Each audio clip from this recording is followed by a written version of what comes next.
Olá, meus amores! Tudo bem com vocês?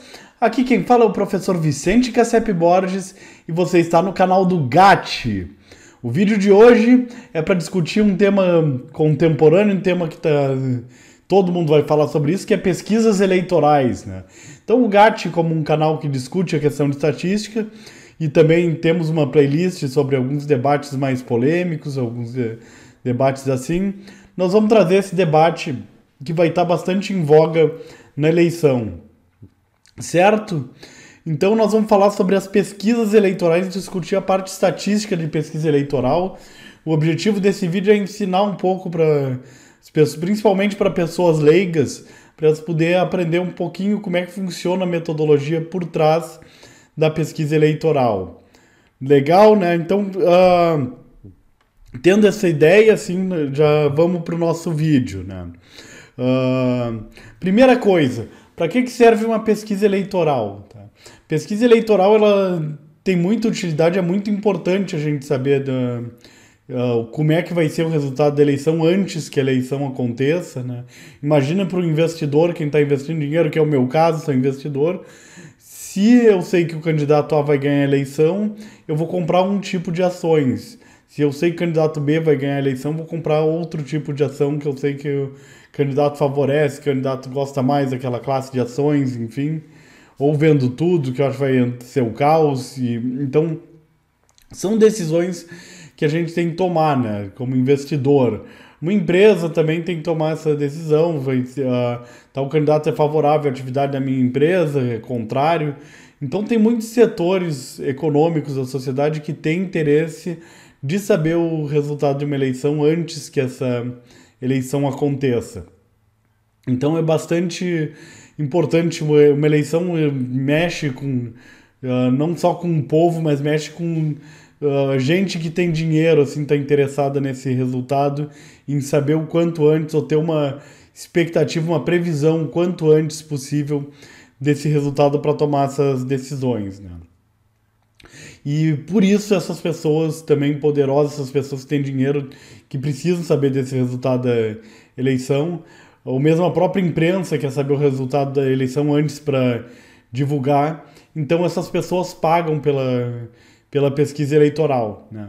Mas aí é uma controvérsia, será que essas pessoas pagam por essa pesquisa e vão contar para todo mundo, assim, tipo, para que serve eu pagar por uma pesquisa, né? Então, se diz isso aí, eu não vou entrar nessa discussão se é verdade ou não, mas se diz que essas pessoas guardam a pesquisa melhor, mais precisa para si. Essa daí elas simplesmente fazem a pesquisa, pagam pela pesquisa, mas não divulgam, né? Então as melhores pesquisas ficam meio que guardadas a sete chaves, assim, né? Justamente porque quem paga quer ter um privilégio, assim, eu vou saber e os outros não vão ter desse resultado, isso vai me dar uma vantagem econômica e por isso que eu vou investir dinheiro nessa realização dessa pesquisa, que é algo bastante caro. Mas eu queria falar muito nesse vídeo sobre o método. Esse é o objetivo do nosso vídeo, falar do método, né? Primeira coisa, tem que saber que existem dois tipos de pesquisa, que é a espontânea e a estimulada, né? Quando se fala de pesquisa eleitoral. A pesquisa espontânea é quando se pergunta em quem tu vai votar. E simplesmente isso, deixa essa pergunta solta, né? A pessoa fala um nome e eu posso falar qualquer coisa. Posso falar Ayrton Senna, assim. Então eu posso falar, sei lá, Machado de Assis. Então qualquer coisa pode vir dessa pesquisa espontânea. Posso falar de uma personalidade que eu admiro, sei lá, Neymar, assim, não, que não tem nem vai ser candidato, mas eu gosto do Neymar, sei, por algum motivo. Então eu coloco, enfim, que posso falar o nome dele que votaria e aquilo é registrado, né? Mas na estimulada a gente coloca quem são os verdadeiros candidatos, quem vai se candidatar nessa eleição, né? E como se faz pesquisa muito antes, tem que se prever e se faz diversos cenários, se candidato a concorrer, se candidato a deixar de concorrer, e isso pode mudar muita coisa, né? Então já é uma coisa do método que é difícil de prever esse cenário, né? Mas por isso se faz a coisa com muito rigor metodológico, assim, a pesquisa em tese, essas pesquisas são feitas com muito rigor metodológico. Uma das coisas que se faz é alterar a ordem dos nomes em que vão aparecendo, assim, esses candidatos, para não ter o viés, assim, o candidato que aparece primeiro na lista ser o mais falado, assim, a pessoa fala o nome do candidato, gostei desse aí, já marca esse aí, não quero nem ouvir os outros.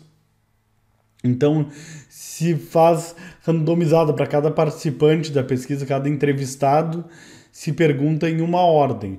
Ou uma coisa que eles fazem mais usualmente, que é melhor, que se desenvolveu essa técnica, que é apresentar um disco. Se coloca lá aquele disco com o nome dos candidatos, né? E aí a pessoa aponta no disco, eu quero votar nesse, né? Aí a pessoa vai vir, sei lá, se eu for fazer uma pesquisa com 5 cenários, eu vou ter 5 discos diferentes com cada um dos cenários e a pessoa aponta, né? Que o disco se apresenta, em tese já é uma ordem mais aleatória e eu posso segurar, cada participante eu seguro de um jeito o disco, então isso aí já acontece, né? Quem vai aplicar a pesquisa é muito treinado, assim, então tem muito treinamento, para ver esses procedimentos, como é que faz, né?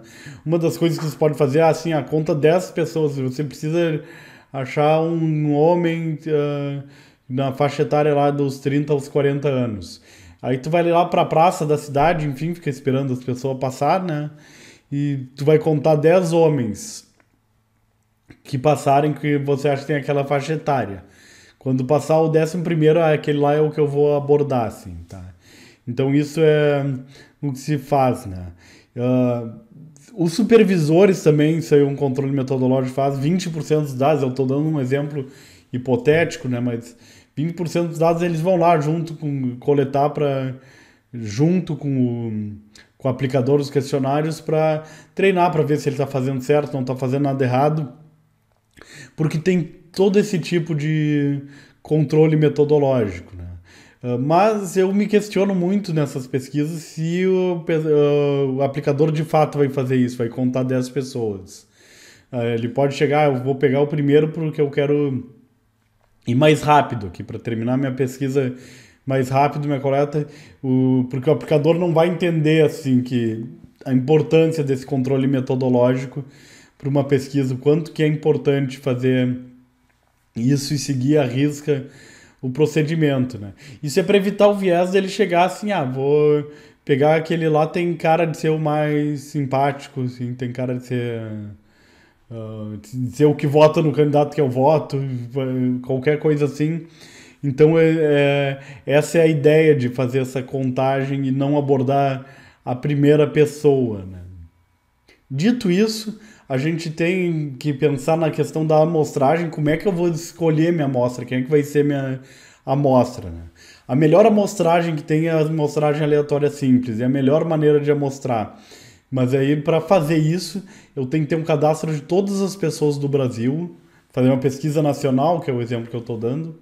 Vou pegar o nome delas e colocar dentro de um saquinho, que é claro que é um computador que vai fazer isso, que vai colocar nesse saquinho, né, que vai fazer esse sorteio, mas eu teria que ter um cadastro de todas as pessoas para sortear essas pessoas que vão fazer parte da minha amostra, né?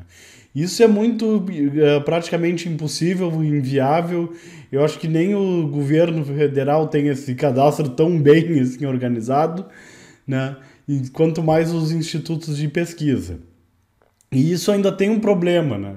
Vamos que caia um ribeirinho que mora lá no meio da Amazônia, que eu tenho que fazer 5 horas de barco. Eu tenho que pegar um barco e andar 5 horas para entrevistar uma pessoa só e depois eu vou voltar. Isso é muito caro, isso aí não, e demorado, o resultado dessa pesquisa vai demorar muito tempo para sair, né? Então, pode ser que caia alguém que mora no Leblon, no Rio de Janeiro, esse cara é fácil de conseguir, deve ser perto da sede do Instituto de Pesquisa. Mas o cara lá no 15º rio à esquerda, lá no Pará, lá a gente não vai atingir esse cara, né? Então tem esse problema da amostragem aleatória simples, que é o melhor método que existe de amostragem. Como é que se contorna isso? Com uma amostragem estratificada. A gente vai criar estratos, né? A gente vai pegar dados do IBGE, que os dados do IBGE nos ajudam muito com relação a isso, né? E a gente ter o censo bem feito, que o censo no fim atrasou, né? Mas o censo está realizado, ele nos ajuda nessa coleta, né? A gente já vai ter um viés para essa eleição, que é um censo que já tem mais de 10 anos de idade, já está meio caducado esse censo, né? Mas esse censo vai ser o que vai se utilizar para a gente descobrir algumas características das variáveis que nós vamos utilizar para estratificar a amostra, né? Então, em geral, se usa a variável sexo, a gente descobre quantos homens e quantas mulheres tem e faz uma amostra proporcional por sexo, né? Faixa etária também, a gente divide em faixas etárias, né? E não por idade, a gente pega grupos de idade, né? Que é a faixa etária. Renda, escolaridade e localização geográfica, geralmente são essas as variáveis que a gente vai utilizar para estratificar a amostra lá. Então, sei lá, tem tantos por cento das pessoas morando em Roraima, a gente precisa, então, ter tantos por cento de pessoas de Roraima lá e assim por diante, né?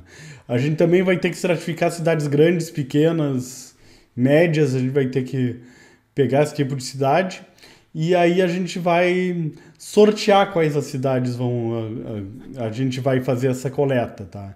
Estou falando no caso de pesquisas presenciais, pesquisas eleitorais presenciais. Então a gente vai sortear lá qual cidade que a gente vai coletar o dado e tem que ser sorteio, tá? Não pode ser, essa cidade é mais barato, tem um hotel mais barato lá para receber o nosso coletador, né? Que a gente vai ter que mandar algum guri, um estagiário lá coletar os dados. Esse cara vai viajar, vai ficar num hotel, vai ter que se alimentar lá naquela cidade. A gente não pode pensar nisso, né? Então, e a gente não vai conseguir coletar em todas as cidades do Brasil. A gente vai coletar em algumas cidades e aquela cidade vai ser a amostra de cidades pequenas do Ceará, por exemplo. Então vai ser alguma coisa mais ou menos por aí, tá? Que a gente vai fazer para mandar o nosso coletador. Claro que se a pessoa estiver mal intencionada, ela não vai fazer sorteio, ela vai mandar a pessoa ir naquela cidade do candidato que ela gosta lá, que o Instituto gosta. Mas, em tese, assim, se para uma metodologia bem feita, isso tem que acontecer.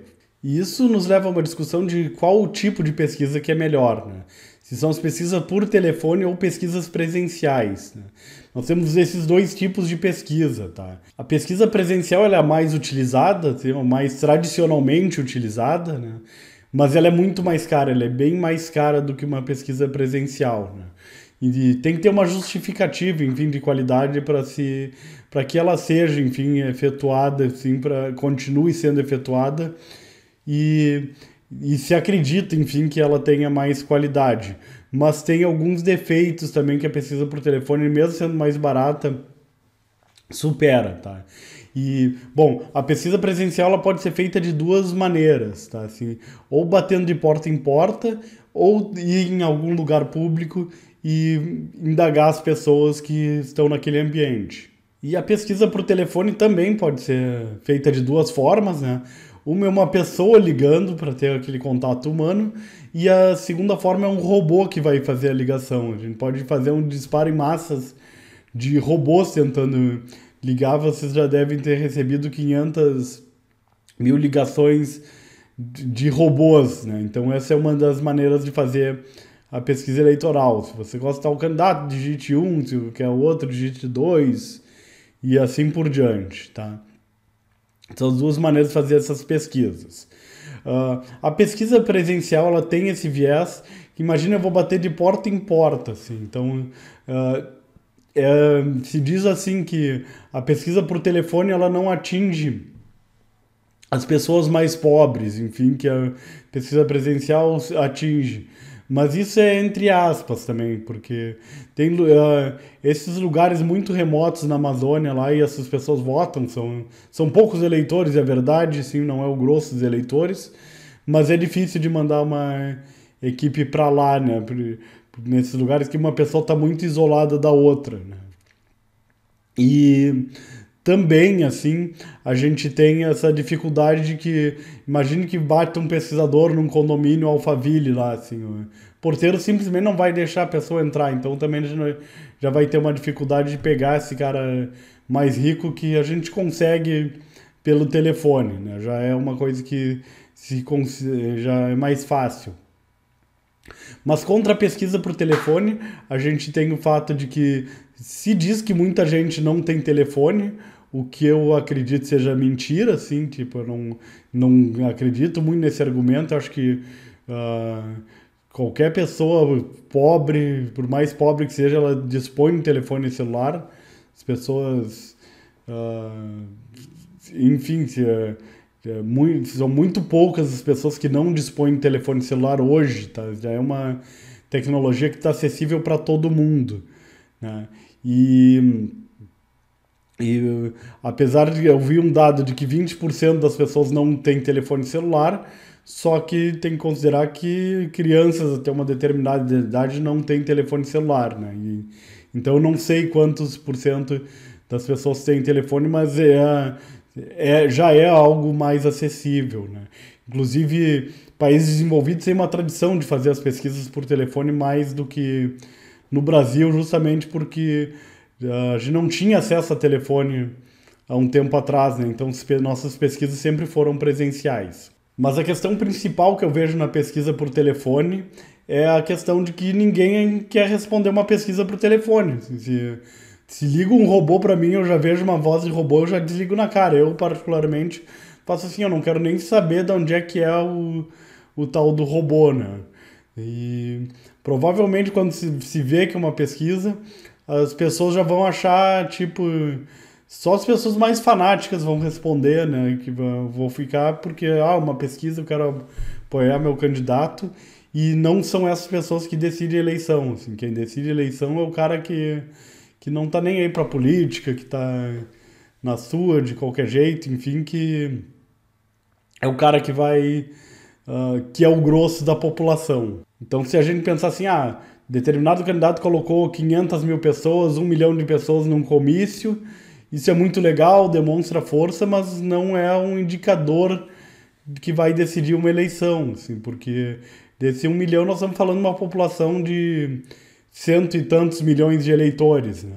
Mas o problema da pesquisa por telefone é que a gente não sabe a taxa de desistência, quantas pessoas que desistem, assim. Então a gente tem uma amostra por conveniência, assim.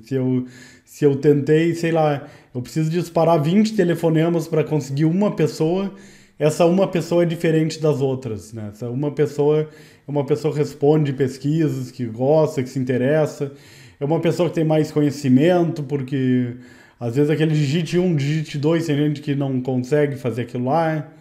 Então a gente tem um viés diferente nessas pessoas que respondem por telefone, né? Mas, por outro lado, o telefone, a grande vantagem é que eu consigo ficar mais próximo dessa amostragem aleatória simples. Eu consigo atingir aquele ribeirinho que mora longe, não sei o que. Talvez esse não, porque ele não pega sinal de celular, né? Se o cara tá tão isolado, ele não vai pegar esse sinal de celular. Mas eu não vou ter uma amostra de uma cidade só, vou conseguir ter a amostra de várias cidades, né?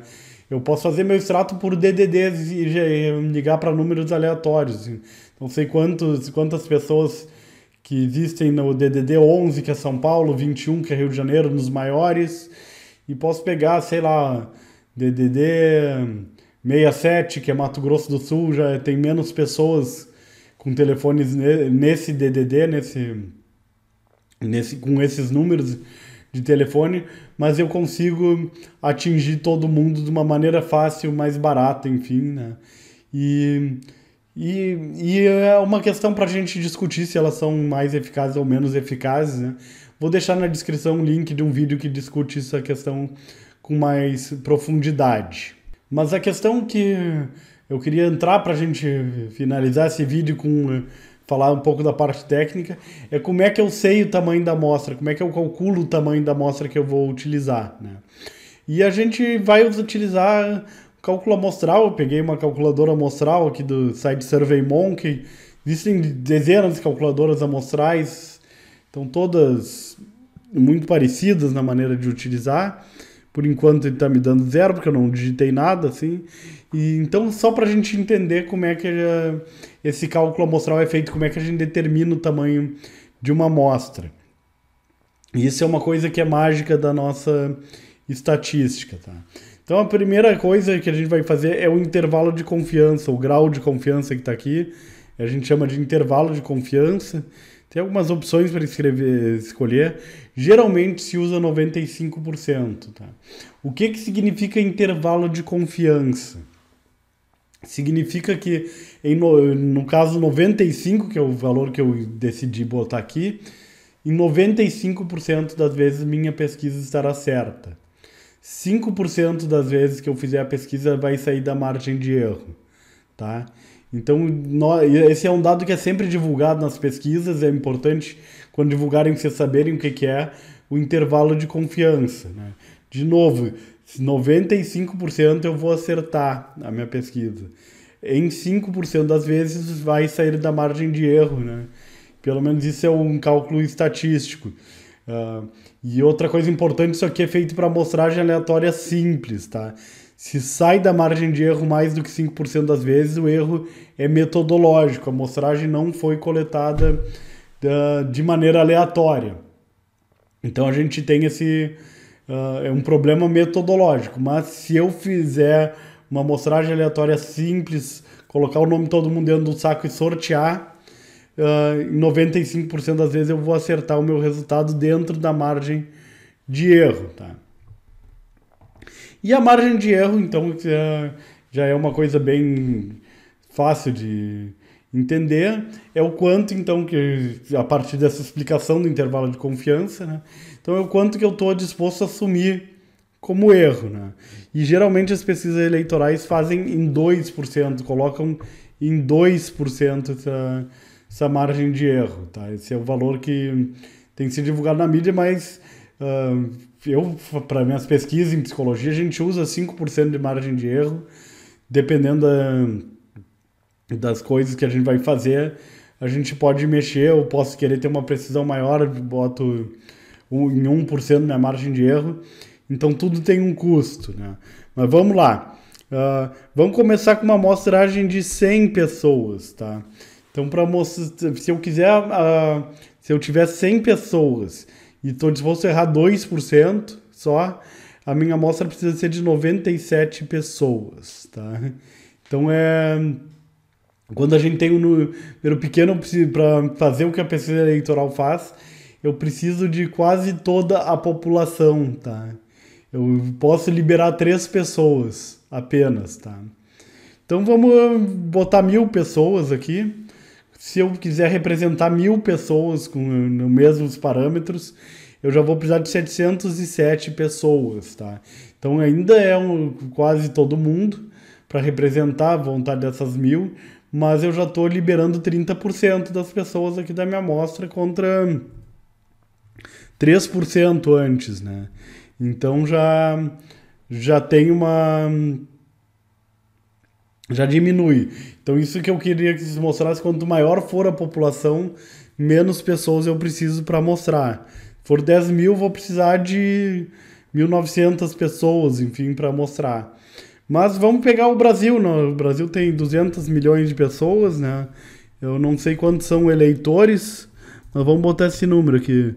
200 mil milhões, tá? Então eu preciso de 2.401 pessoas para representar os nossos 200 milhões de habitantes do Brasil, tá? Então, vamos supor que seja, vamos botar, eu não sei quantos são, 120 milhões, vou chutar. Também são números absurdos, assim não vai mudar o tamanho da amostra que a gente precisa, tá? Para fazer esse levantamento. Mas digamos que eu quero ter mais precisão, tá? Então 1%, aí eu vou precisar de 9.000 pessoas. Aí essa pesquisa vai se tornar bem mais cara se eu quiser errar só 1% de margem de erro dentro do meu mesmo intervalo de confiança de 95%. Mas vamos pegar, eu quero errar 5%, eu admito 5% de erro. já tá bom, assim, para saber. Eu preciso de 385 pessoas, tá? Então, olha só o quanto que isso é mágico. Para representar os 120 milhões de eleitores do Brasil com 5% de margem de erro, eu só preciso de 385 pessoas. É, então, 300 pessoas é muito fácil de conseguir, mas assim, as pessoas precisam ser aleatórias, não é quaisquer 385 pessoas. Mas eu estou representando o Brasil com 5% de margem de erro e 95% de chances de estar certo.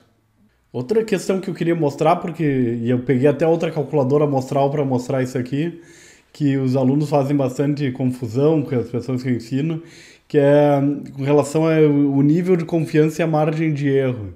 Que tem gente que diz que quanto maior o intervalo de confiança, menor a margem de erro.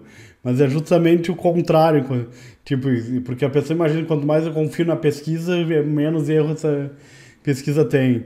Mas é justamente o contrário, né? Então vou mostrar aqui, eu vou botar 150 mil milhões de pessoas, né? Que é a nossa população de eleitores do Brasil. Nós vamos representar elas com uma amostra de 2.000 pessoas. E escolher o intervalo de confiança, vamos começar em 90%, ou seja, eu vou confiar 90% das vezes que eu fizer a minha pesquisa, esse dado vai estar certo, né? E aí com isso eu vou ter um erro pequeno, assim, tá? Um erro de 1,83, tá? Se eu fizer isso. E agora, se eu aumentar minha confiança, meu intervalo de confiança de 99, tá? De 90 para 99, o meu erro vai para 2,88%. Então, por que que isso está acontecendo? Porque se eu quero acertar sempre, se eu quero acertar 99% das vezes, está muito certo, quero tá muito certo, assim, ter muita certeza, o que acontece? Eu tenho que assumir um erro maior. Porque dentro desse erro grande, eu vou estar certo 99% das vezes, né? E dá até para pegar alguns exemplos extremos. Por exemplo, a minha mesma população de 150 milhões de pessoas, nesse intervalo de confiança 95%, e eu estou disposto a assumir 5% de margem de erro. Só preciso de 385 pessoas. Se for 2%, que nem nas pesquisas eleitorais, serão 2.400. E se for 100%, eu quero ter errado sempre. Aí eu não preciso nem fazer a pesquisa, né? Assim, se eu trabalhar com uma margem de erro de 100%, uma pessoa já me basta aqui, né? Ou 50% também, eu só preciso de 4 pessoas para representar o meu 150 milhões. Mas eu vou ter errado, ninguém quer fazer uma pesquisa assumindo um erro tão grande. Mas eu espero que tenha ficado claro, assim, essa questão da margem de erro, né? Então, eu aumento o nível de... Se eu quero trabalhar com intervalo de confiança de 99%, com a mesma amostra, eu aumento o meu erro, assim. Eu posso pegar a pesquisa eleitoral que já está pronta e mudar meu nível de confiança, mas aí, ao mesmo tempo, eu estou mexendo na minha margem de erro, tá? Então, em vez de... eu aceito assumir, tá errado 5% das vezes, enfim, tá certo 95% das vezes, então eu posso trabalhar com essa margem de erro de 2%, que é o que as pesquisas trabalham, né, assim, mas aí eles vão trabalhar talvez com uma amostra um pouquinho maior. Eu tenho que clicar em calcular. Isso. 2.400 eu consigo, então a minha margem de erro de 2%. Então é o que eu preciso para fazer uma pesquisa eleitoral no Brasil nesse intervalo de confiança e nessa margem de erro que os institutos de pesquisa estão usando. E eu não posso sair desse vídeo sem falar de uma coisa que é muito comum, que as pessoas se confundem, as pessoas leigas, tá? Que é sobre a margem de erro, tá? Que aí a gente fala assim, candidato tem 40 pontos percentuais. Com a margem de erro ele tem entre 38 e 42, tá? E quando a TV cita esse número, esse dado, a pessoa já logo imagina, o candidato pode ter qualquer número entre 38 e 42% dos votos, assim. E isso não é verdade, assim. Por quê? Porque o que explica o erro é a curva normal, a curva chamada curva gaussiana, tá? Então a gente vai pegar dentro do intervalo de confiança 95%, tá? E esse é um valor aproximado. A gente tem, o candidato tá aqui, tá? Então aqui nós vamos ter o 40 e aqui nós vamos ter o 38, aqui nós vamos ter o 42, tá? Então essa é a maneira de explicar a coisa, tá? A gente não tem a mesma probabilidade. Essa é a probabilidade dele ter 38 e essa é a probabilidade dele ter 42. Probabilidade bem menor do que ele ter 40% dos votos, tá? E existe 5% de chances de sair da margem de erro também. Então existe toda essa questão, tá? Então não é uma coisa tão simples. Quando se fala que ele tem entre 38% e 42% dos votos, a probabilidade dele ter 38%, de ele ter esse resultado das pontas, é menor do que ele ter um resultado mais central, mais no meio, né? E aí a curva, enquanto maior essa curva, assim, maior a probabilidade do valor estar naquela região. Então isso é bastante importante para a gente saber na hora de interpretar esses resultados, né? Então quando se fala, os candidatos estão em empate técnico, de fato essa é uma nomenclatura que se usa na estatística, empate técnico, mas mesmo assim a probabilidade daquele cara estar na frente e ganhar é uma probabilidade maior do que o candidato que está atrás. Mas quando tem esses empates técnicos não dá para culpar um instituto de pesquisa se candidato A ou B ganhar, enfim, porque isso aí é muito difícil de prever. A estatística ela é muito boa para prever resultados um muito longe do outro. Assim. Agora, esses resultados cabeça a cabeça é difícil de prever com estatística. Tá? E mais uma coisa que eu queria comentar com vocês é que as pesquisas eleitorais são pesquisas que vão medir o momento. Tá? Então, isso eu acho que também é bem claro na população, a imprensa bate bastante nessa tecla, porque a opinião desse construto que está se pesquisando, que é a opinião dos eleitores, é uma coisa que por si só já muda, que já varia de semana para semana, mês para mês, conforme se aproxima da eleição, a variação é maior ainda, né? Então, não dá para culpar uma pesquisa porque a pesquisa ela foi boa para medir aquele momento, ela pode ter sido boa para medir aquele momento, mas quando aconteceu a eleição, a pesquisa já é diferente, né? A pesquisa boca de urna é a que pega o momento da eleição, mas hoje em dia não está sendo relevante fazer essa pesquisa, pagar por uma pesquisa boca de urna, porque estão se apurando os votos antes da pesquisa boca de urna. Ela só serve para o instituto aferir a sua metodologia, se a sua metodologia está funcionando. Então é isso, eu vou ficando por aqui. Eu agradeço muito pela atenção de vocês. Se você gostou desse vídeo, nós vamos ter uma parte 2, eu vou falar dos mitos sobre as pesquisas eleitorais, né? E não deixe de se inscrever no nosso canal se você se interessar por esse conteúdo de estatística. É muito bem-vindo, né?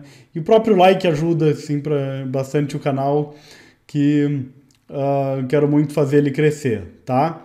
E essa inscrição vai ajudar vocês, é muito importante vocês estarem inscritos em canais que agreguem conhecimentos de vocês e não se inscrever em canal de besterol, né?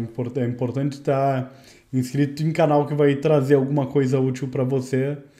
Então a sua inscrição vai ser muito legal, eu vou retribuir com muito conhecimento a sua inscrição, tá? Então fico por aqui e a gente se vê no nosso próximo vídeo, que vai ser a parte 2. Grande abraço!